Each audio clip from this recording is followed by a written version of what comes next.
North Winds and Iron Souls, the untold history of the Vikings. Welcome to our channel, where learning meets relaxation.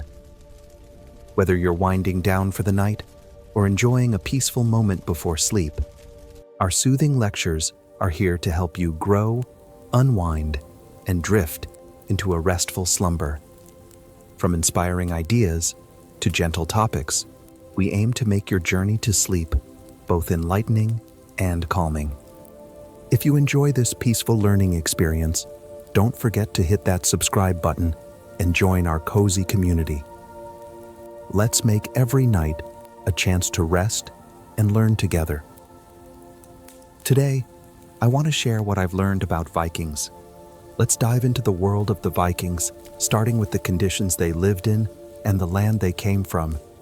You might be wondering, why are we focusing on the geography?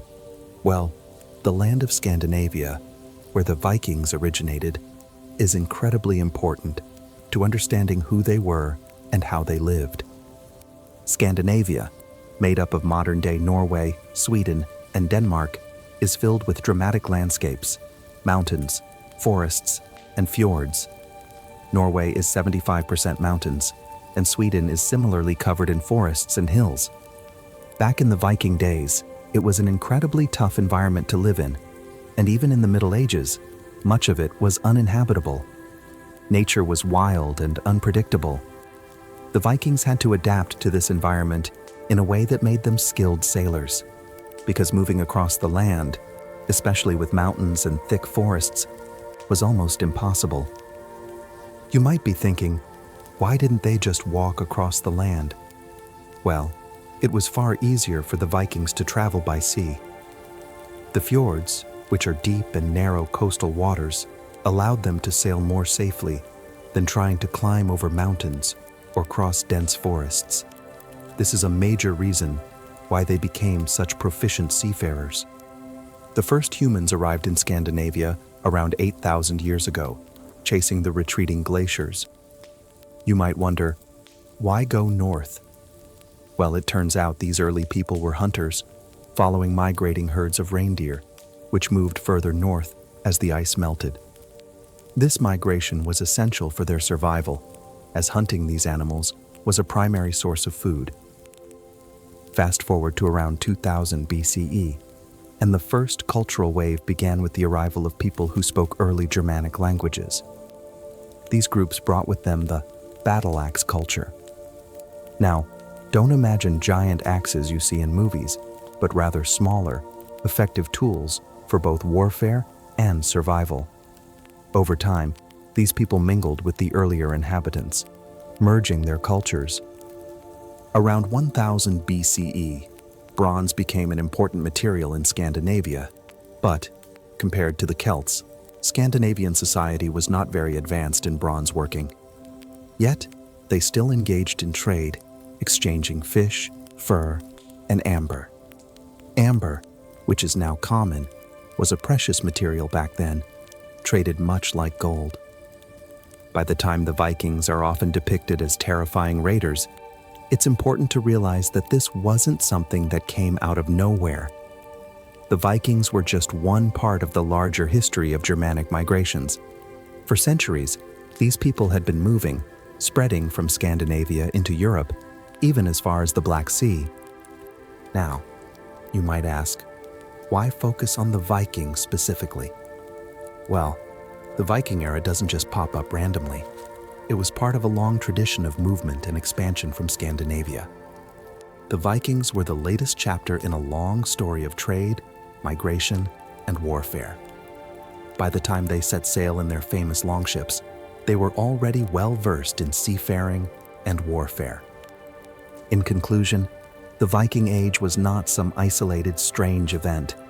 It was the culmination of centuries of social, cultural, and technological development, all shaped by the challenging landscape of Scandinavia and the seafaring skills that developed from it.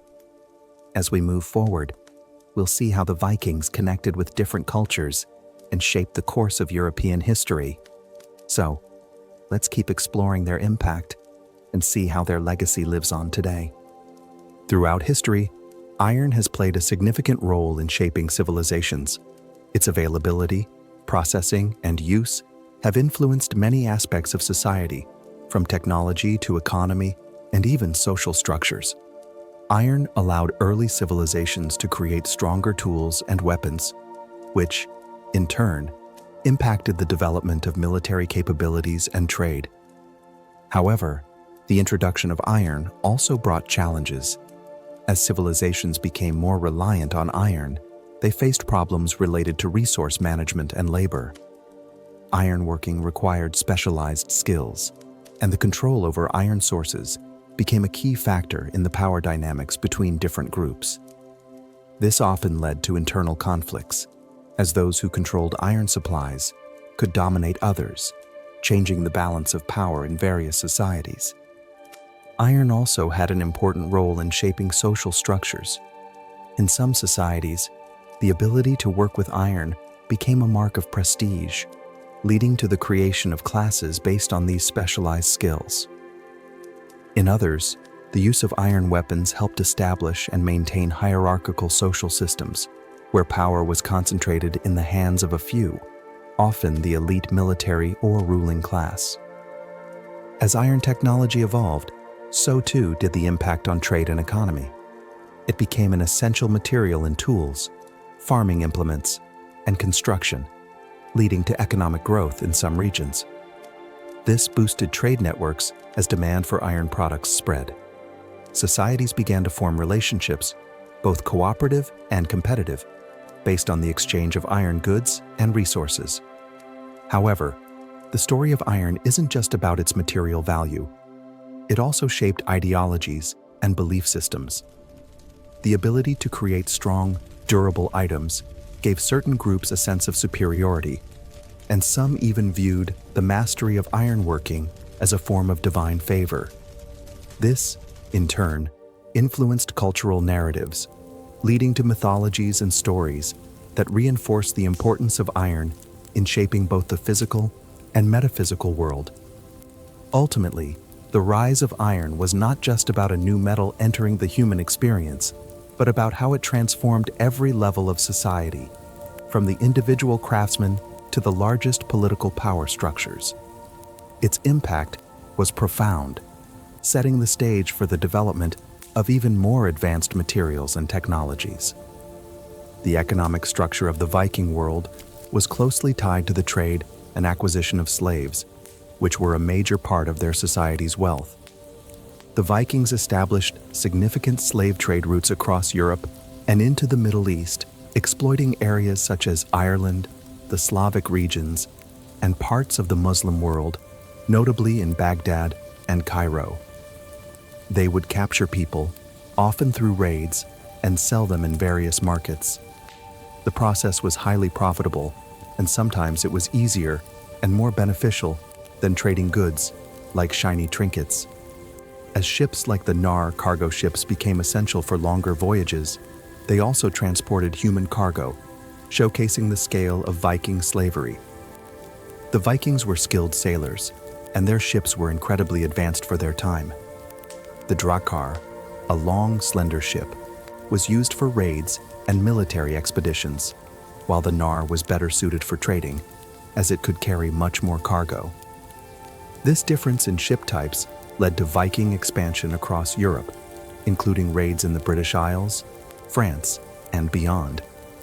Their military mobility, fueled by their ships, made them almost unstoppable, as they could quickly strike and retreat with little resistance, often catching their victims off guard. Interestingly, the term Viking itself likely comes from their way of life, specifically their activities as traders, raiders, and slavers. The word Viking referred not to a specific ethnic group, but rather to an occupation or lifestyle that involved seafaring and violent expeditions for wealth, especially through the taking of slaves. The Vikings' ability to rapidly move from one target to another, and the sheer terror they invoked with their reputation, made them highly effective in both warfare and trade. The notion of prestige and wealth also played a crucial role in Viking society. Leaders were often judged by how much they could loot, raid, and distribute among their followers. This made raids on wealthy regions, like the Frankish territories or Muslim Spain, a prime opportunity for the Vikings. They became so feared that sometimes it was enough for them to simply show up at a town or city, and the locals would pay them off to avoid destruction. The Vikings were also known for their harsh treatment of their captives, particularly women, who were often taken as slaves.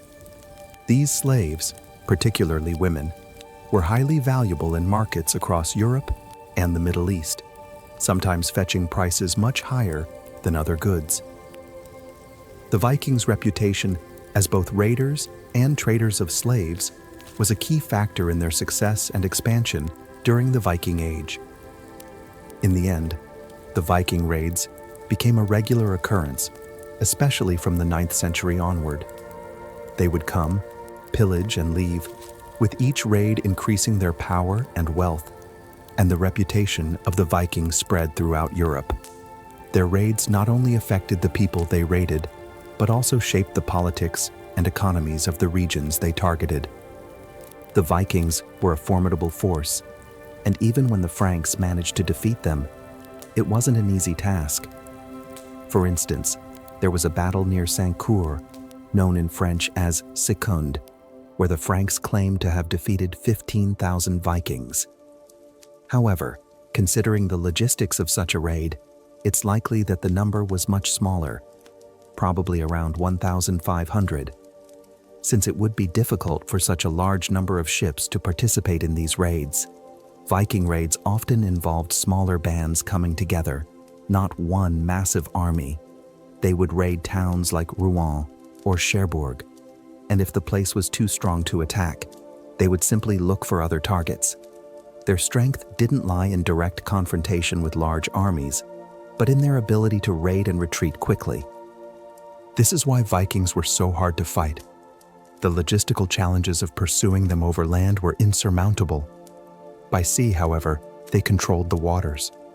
Only a few leaders, like Alfred the Great, were able to create fleets that could somewhat defend against Viking raids.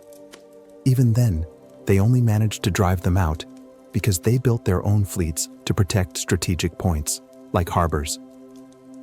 As for Viking culture, there's a myth about warriors consuming mushrooms or other substances to go into a berserk state before battle. However, historical evidence suggests that Vikings didn't rely on intoxication for battle frenzy. The berserker rage was a mental state.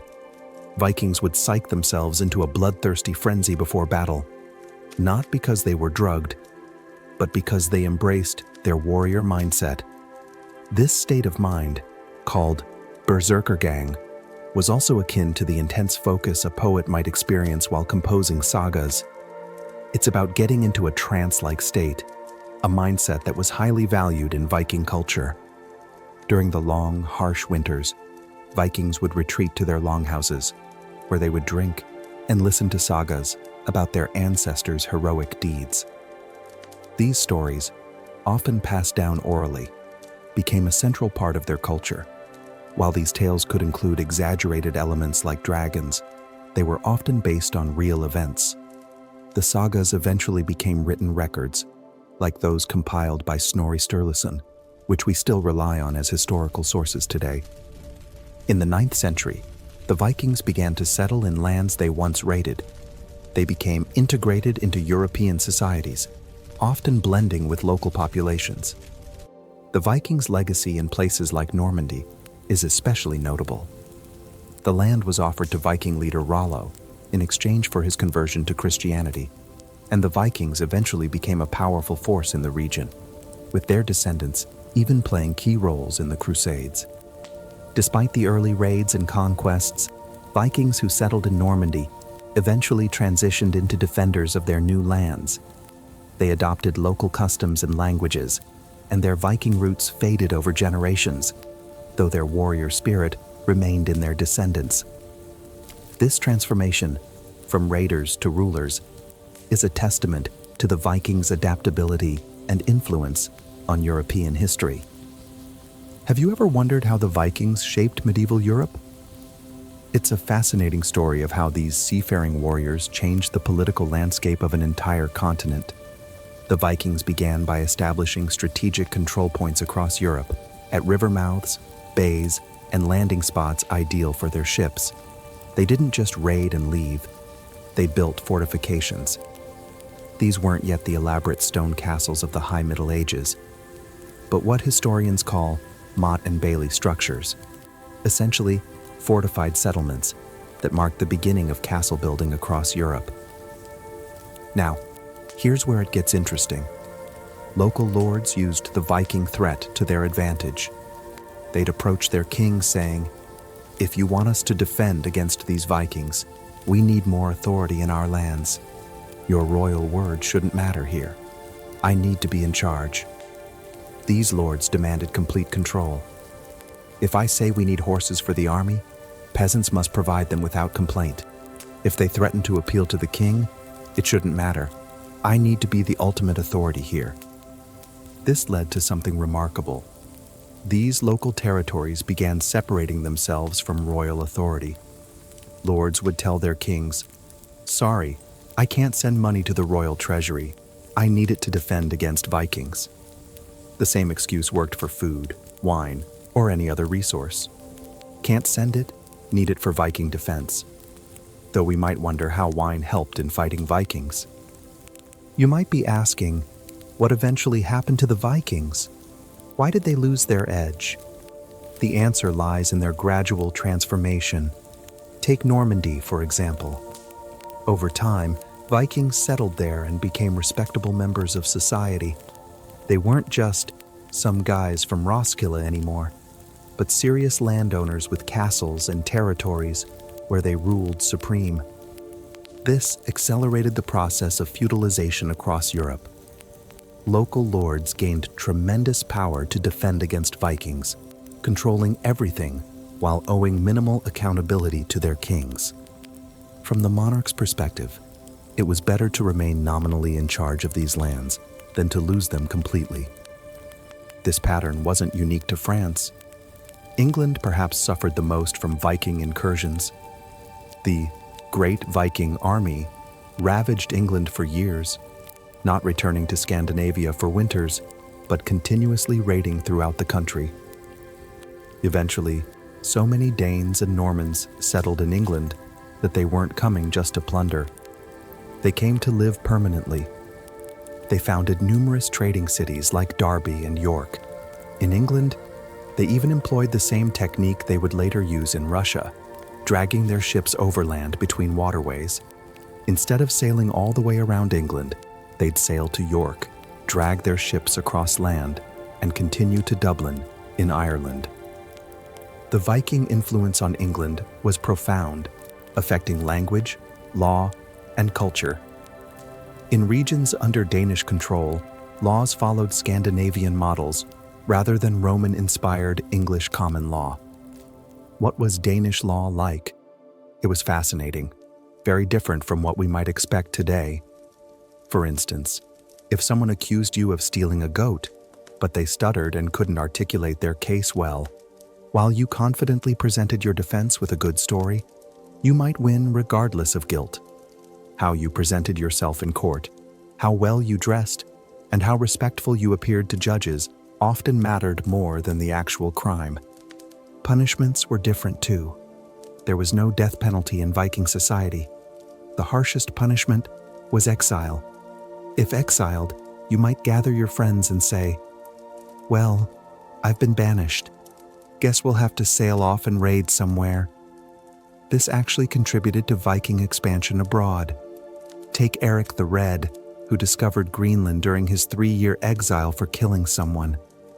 The Vikings brought their legal traditions to England, especially in areas with large Danish populations.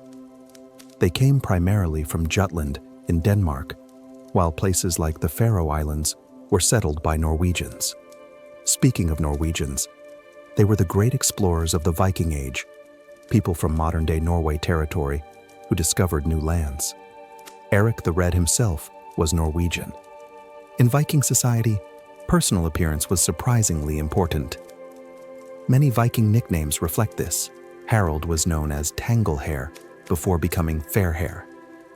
In Dublin, one Norwegian leader was called Silkbeard. They paid attention to grooming. Clean nails were expected, contrary to our stereotypes of unwashed barbarians. This attention to appearance increased especially after contact with Byzantine civilization. Viking religious beliefs shaped their approach to life and death in fascinating ways.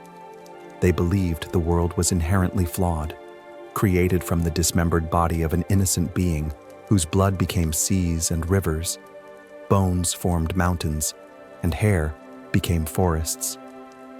This world was destined for Ragnarok, an inevitable apocalypse where even the gods would die.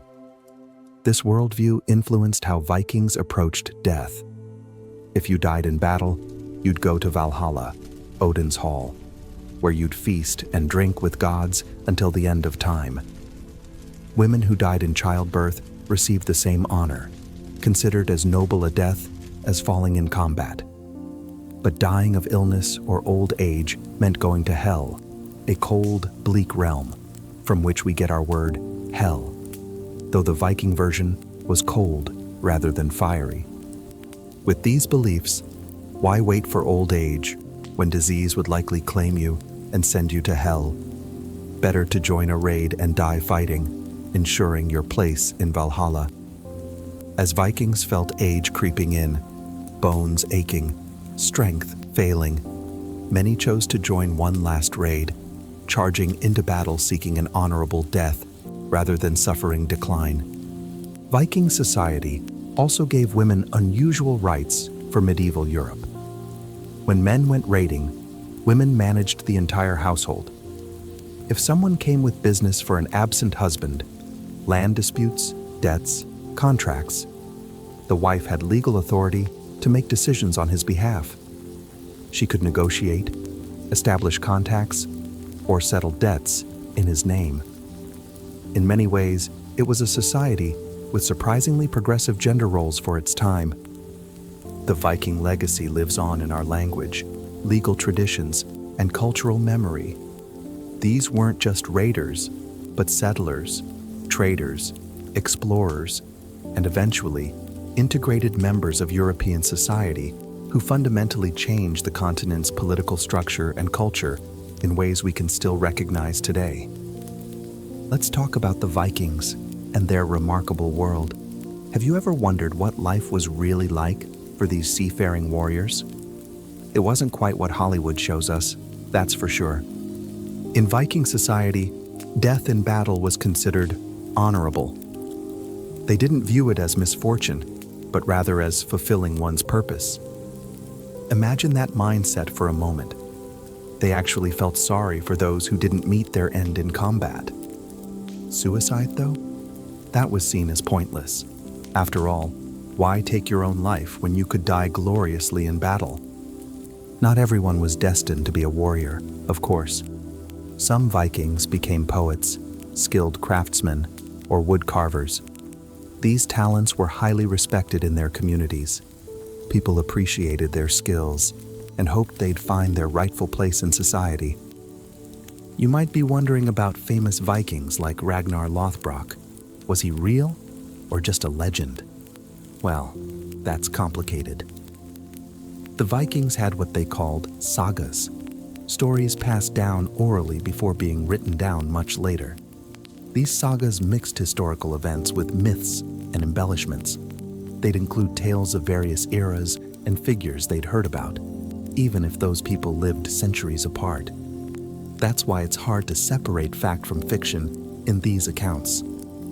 Now, let's talk about what Viking life was actually like. Did you know they started their warrior training incredibly young?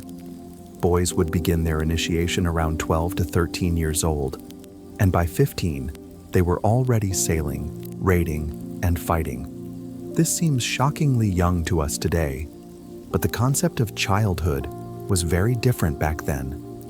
As soon as you were physically capable of sailing, you were considered ready. And speaking of sailing, this wasn't your casual weekend boating trip. Imagine being in a thin wooden vessel where literally one plank of wood separates you from the ocean depths. The journey from Norway to Iceland would take 5 to 10 days if you were lucky with weather. These ships were constantly bending and flexing with the waves. Modern reconstructions have shown how the wood would creak and bend like a snake, as one explorer put it. Terrifying, right? The dangers didn't stop there. Morning fog was a constant threat, so thick you couldn't see anything. Many ships simply got lost in the fog and were never seen again. This is actually where all those stories about witches conjuring fog came from. For sailors, fog was genuinely one of the most frightening things they could face. What about navigation? You might think they had compasses since they traded with Arabs who had this technology. Interestingly, though, not a single compass has been found among Viking artifacts, despite thousands of Arab coins and goods being discovered. They likely relied on talented navigators. Imagine some old seafarer who'd sailed for 30 or 40 years, who just had a feel for where they were. When thick fog obscured the stars, they relied on this sixth sense to guide them. This is how Iceland, Greenland, and eventually North America were discovered. Vikings getting lost. They weren't setting out to find new lands. They were trying to reach known destinations and ended up somewhere unexpected. Luck played a huge role in Viking culture, perhaps more important than skill or prestige. They viewed luck as a spiritual force that needed to be worshipped and respected.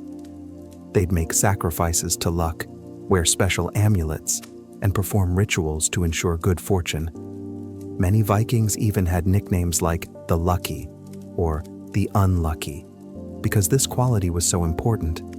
When death could come from literally anywhere, a storm, a wave, disease, you needed all the luck you could get. Let's travel to Ireland, where Vikings established several major settlements. Cities like Cork, Limerick, and Dublin were actually founded by Vikings as trading posts. Their main business?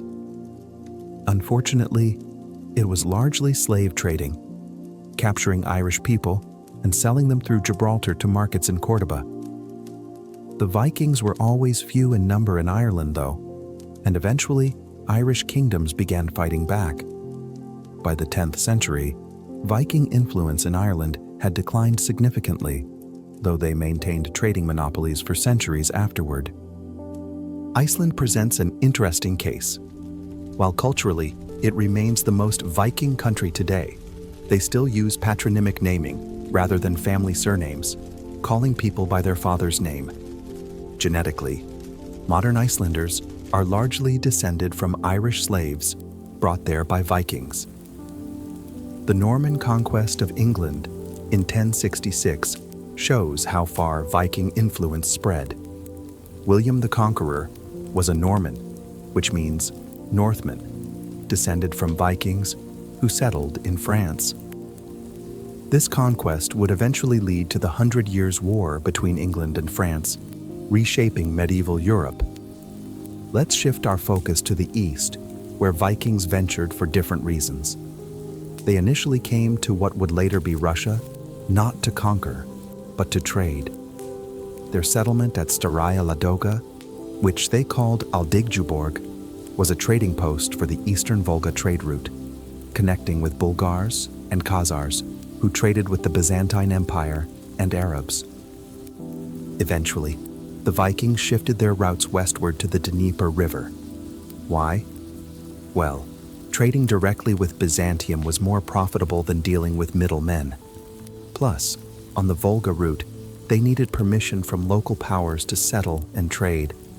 Along the Dnieper, they could establish their own settlements and be their own masters. The Scandinavians didn't call this region Rus, as we might expect. They called it Gardariki, often translated as the land of cities. But Gard more accurately means enclosed settlement or fortified place, so it was really the land of fortified settlements. It's often said that Scandinavians brought statehood to the Slavs, but that's only partially true.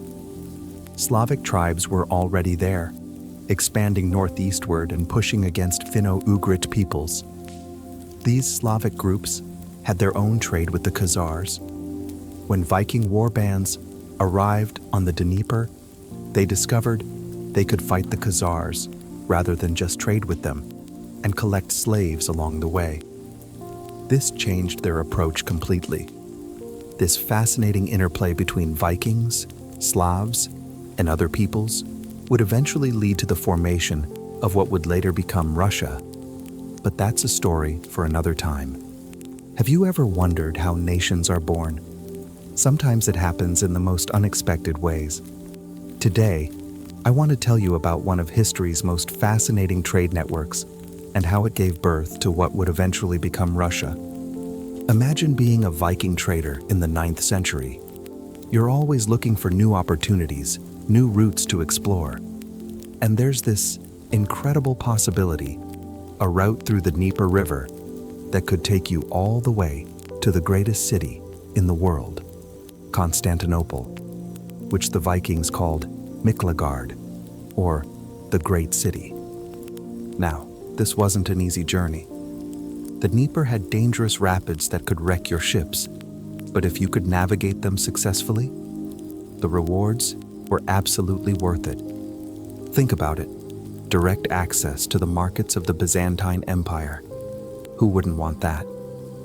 But here's the thing. There weren't enough Vikings to control this vast territory. So what did they do? They started making agreements with local Slavic tribes for safe passage. It was a practical arrangement. You need to get through these lands. So you negotiate, you compromise. This is where places like Novgorod, which the Vikings called Holmgard, and especially Kiev, became crucial. Kiev was perfectly positioned as a hub where Vikings could switch from their sea vessels to smaller river boats that were better suited for navigating the Dnieper. It wasn't a capital yet, just an important trading post. You've probably heard stories about Rurik and the invitation of the Varangians, the semi-legendary account of Slavs inviting Viking rulers. While we can't be sure if Rurik himself was real, the concept of invited rulers makes perfect sense in this context. The Vikings weren't necessarily conquering these lands by force. They were filling a power vacuum that allowed their trade to flourish. What's remarkable is how these trade routes shaped the development of cities. If you look at the major settlements that the Vikings recognized, places like Novgorod, Kiev, Polotsk, Smolensk, Suzdal, Murom, and Rostov, they were all situated along river networks. For the Vikings, rivers weren't just transportation routes, they were the lifeblood of their trading empire. By the mid-9th century, around 850, we start seeing more concrete evidence of Viking presence in the region. Rune stones in Scandinavia mention men who died in the east, in Rus. This timing is significant because it coincides with major changes in the region. The eastern route through the Volga River was becoming increasingly dangerous due to the arrival of the Pechenegs, nomadic warriors who disrupted established trade routes. This made the Dnieper route even more valuable. When these Viking traders, now calling themselves Rus, reached Constantinople, they encountered something truly remarkable, a city they couldn't simply raid. Unlike the monasteries and settlements of Western Europe, Constantinople was too well fortified, too powerful. So what did they do? Many became mercenaries in Byzantine service. We have records of treaties signed with Byzantium in the mid-9th century that list Norse names: Olaf, Harold, Chlodwig, Rolf, all described as from Rus. The relationship between the Rus and Constantinople was complex. Sometimes they were trading partners, sometimes enemies. Sometimes the Vikings served as mercenaries. But what's clear is that Constantinople had a profound cultural influence on them. When Vikings who had served in the Byzantine Empire returned to their trading posts in Kiev or Chernigov, they brought back not just goods, but ideas about statehood and Christianity. Have you ever wondered how Russia got its name? It's a fascinating story that takes us back to the time of the Vikings, those seafaring warriors from Scandinavia, who seemed to be everywhere in early medieval Europe. When the Slavic tribes of Eastern Europe first encountered these northern warriors, something remarkable happened. The Vikings, who called themselves Rus, weren't just raiders in this region. They became founders of a new state. Imagine this. Within just 50 years of their arrival, they transformed areas where not a single stone building existed into places with impressive stone churches and palaces. Why did they build these stone structures? Well, it was all about power projection. These buildings made a statement. Look who's in charge now. Think about it.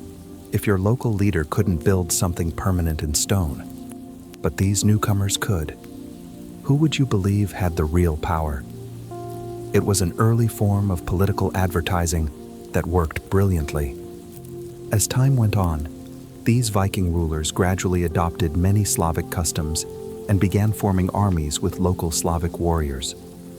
They started assimilating, marrying into local families, and while they maintained their distinctive identity within the ruling family, they became increasingly connected to the land they ruled. You might be wondering about their connections back to Europe. When we read about how Yaroslav the Wise had family ties throughout Europe, with sisters married to various European rulers, there's a simple explanation. To Europeans, Yaroslav wasn't seen as some exotic Eastern prince. He was viewed as a fellow Scandinavian. He was a descendant of the same people who had been sailing all over Europe for more than a century. They were all part of the same network, distant cousins to the Normans and Danes. Of course, they would form alliances and marriage bonds. They were dealing with their own kind. This connection is really important for understanding early Rus. Far from being on the edge of Europe, it was fully part of the European world. What did all Europeans have in common during this period? They all had to deal with Viking raids, and Rus was no exception.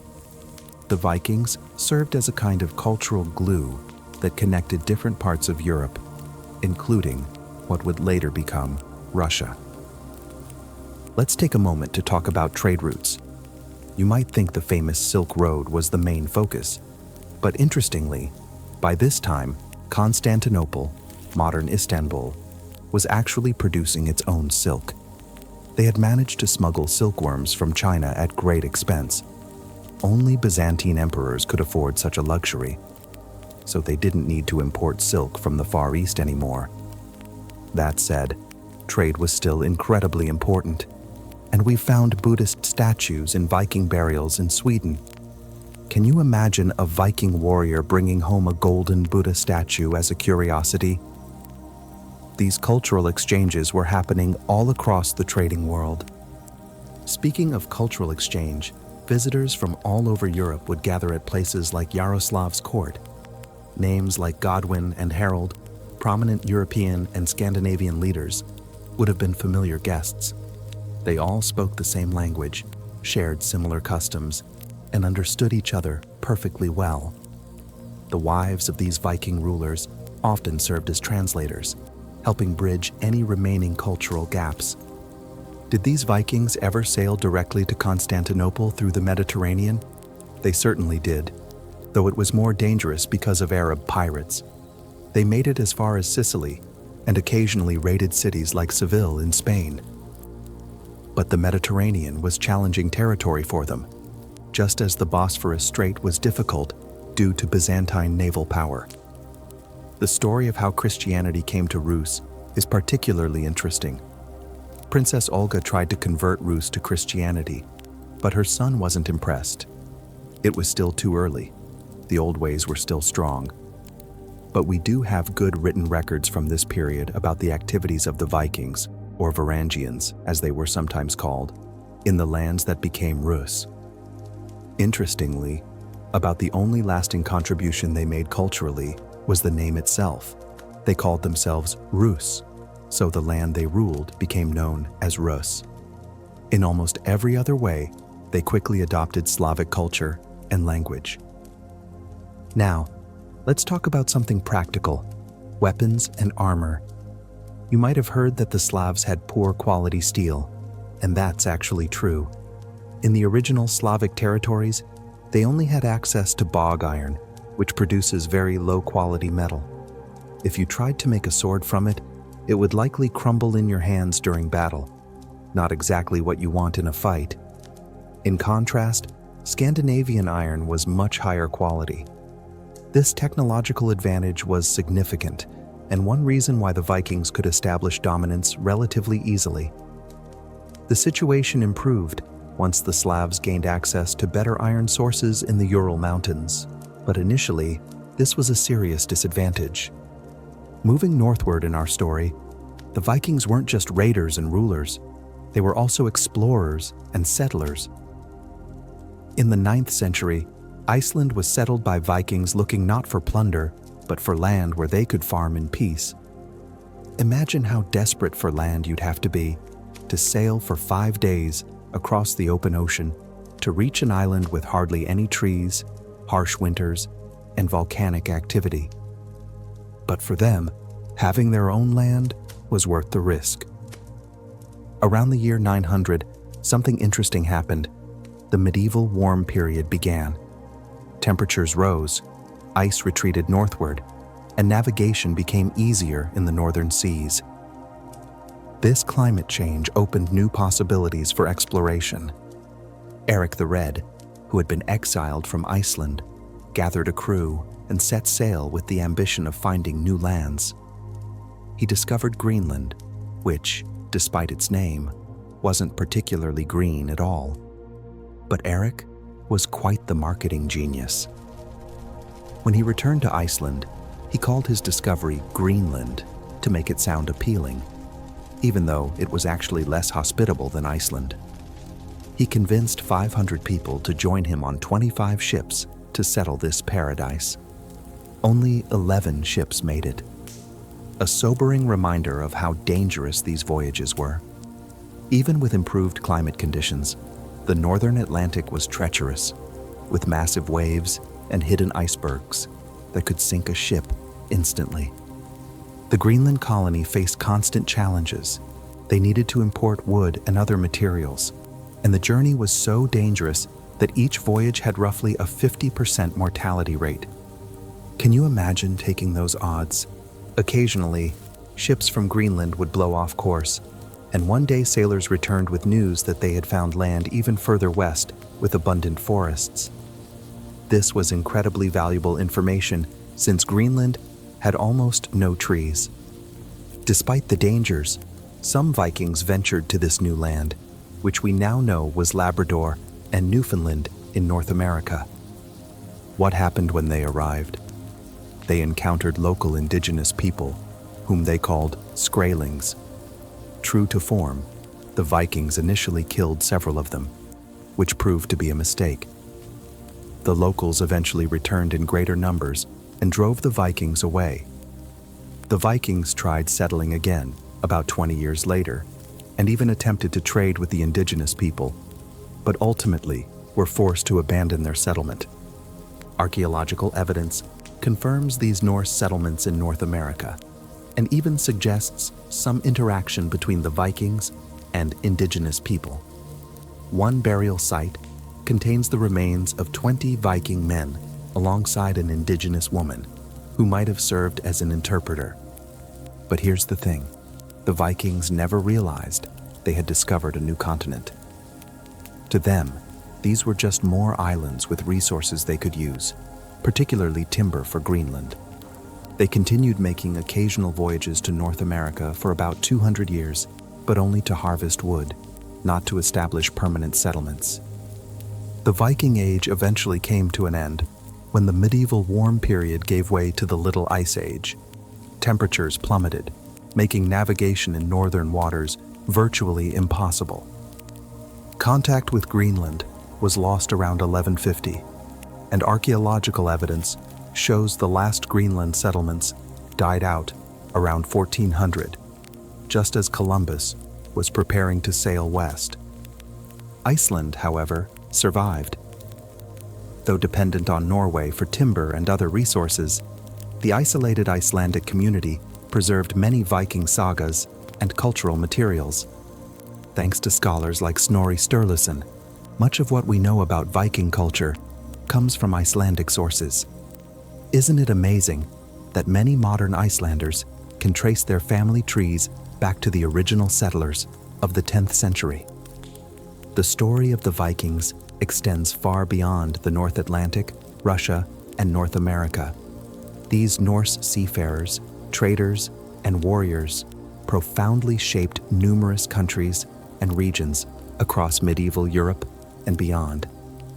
Thank you for joining us on this journey.